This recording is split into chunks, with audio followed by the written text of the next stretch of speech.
something between auctioning and something between an real exchange platform. In Germany we have had AEX from the very beginning, who cooperated with PowerNext in France, and then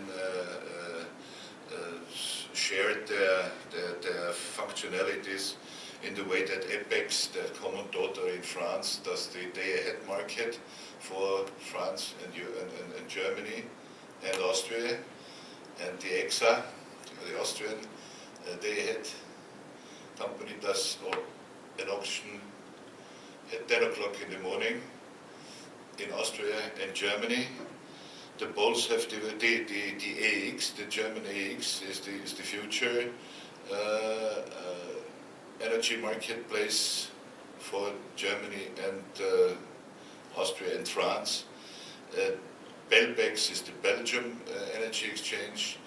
APX is the Netherlands, and then you have the North Pool up there around all the Scandinavian countries, and then you have Polbex, the Polish.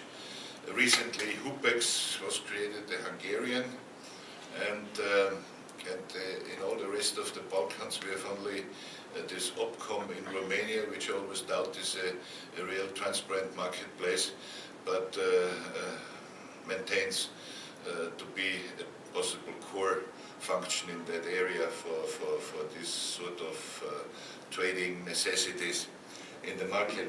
And the EU has developed a program called the coupling of markets, with the goal and the aim in a certain time frame to develop one common European market, with the idea to reach one common electricity price for all Europe, which is a very demanding idea. But they want to start with this price coupling of regions by coupling of the national marketplaces. And this, of course, is also a big IT task. And there are also big economic interests involved, obviously. The first pilot project in Europe was this coupling between France, Belgium and Netherlands, between these three exchanges, EPEX, Belbex and APX. And by that pilot project they acquired more or less the position to say our solution should be the pattern for the rest of Europe, and EPEX will be the one who sort of concentrates all the activities towards the French solution. We are in interesting discussions now how to solve this problem. As I understand, Slovenia has a coupling solution with Italy. Coupling with Austria and the other bordering countries will be a challenge for the future also for Slovenia. I was always arguing in the past a close cooperation between EXA, where I happen to be also the president of the supervisory board, and Borsen. Then the development showed that Mr. Stanek got Borsen, and the cooperation with the Euronext. But this again didn't lead to the result. Now I understand that the trading part of Borsen is again part of the balance coordinator under ALES. And I would advocate and take the chance here to say we should talk about close cooperation between the two exchanges and try to tackle together the future of this EU-driven market coupling, because we have common interests, I would say, between the two of us, but also towards Croatia, towards Hungary and so on. So this is one of the interesting future tasks.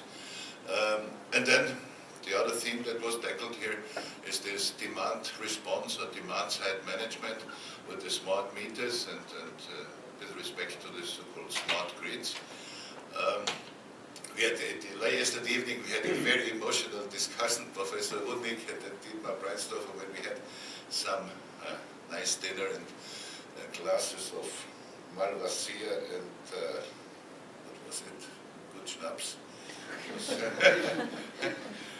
Yeah, because I am always a bit skeptic, of this.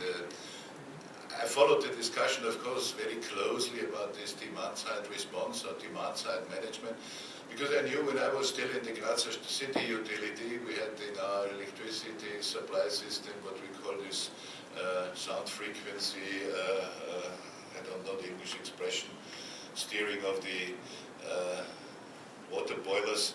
and the electric storage heating. That was quite simple. These were two secondary appliances where you did not mind when your hot water boiler was operated by the electricity company at low load times, and at peak times they cut it out, and also the electrical heating was. So we had a very flat load curve in the Grazer city utility. It was perfect. So this was a demand-side management which was honored for the customer by lower tariffs. It's well known for 40 years. And now we are going to. The ideas actually, I said, came from the climate-concerned energy savers who said we must do something demand-side wise.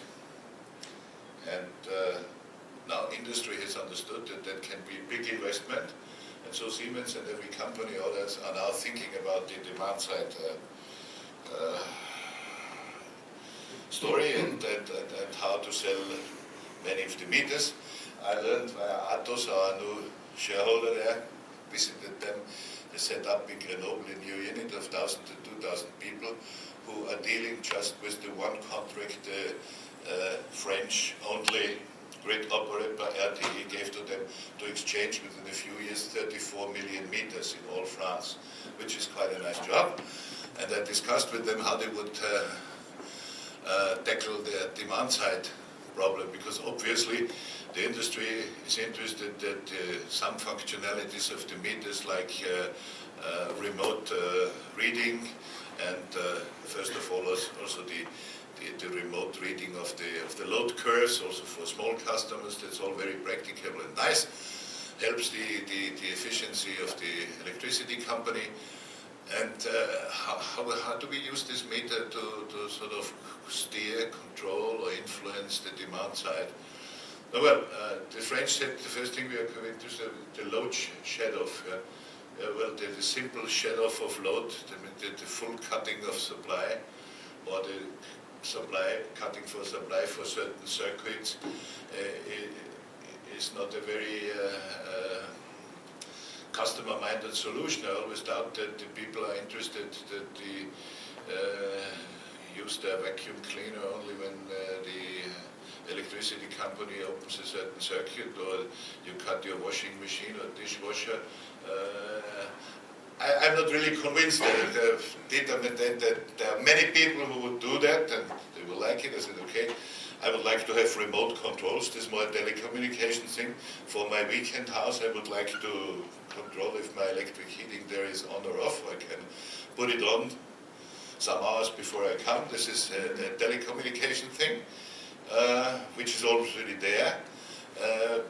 But I'm curious what's going to happen. All these industries, I know IBM is developing an enormous project with all these possibilities around these smart meters and these remote control activities, integrating all the IT solutions possible. This is very futuristic, and maybe it's going that way. I have my doubts that the customers will really like it. Or also the electricity companies will like it to honor it via the tariff. The first thing what we had to realize after liberalization was that the old steering of these hot water boilers and electric storage heating became senseless, because as long as you had an integrated electricity company, a vertically integrated company, this company had monopoly customers, and they could really follow their own rational cost structure of generation in steering this load curve of the company.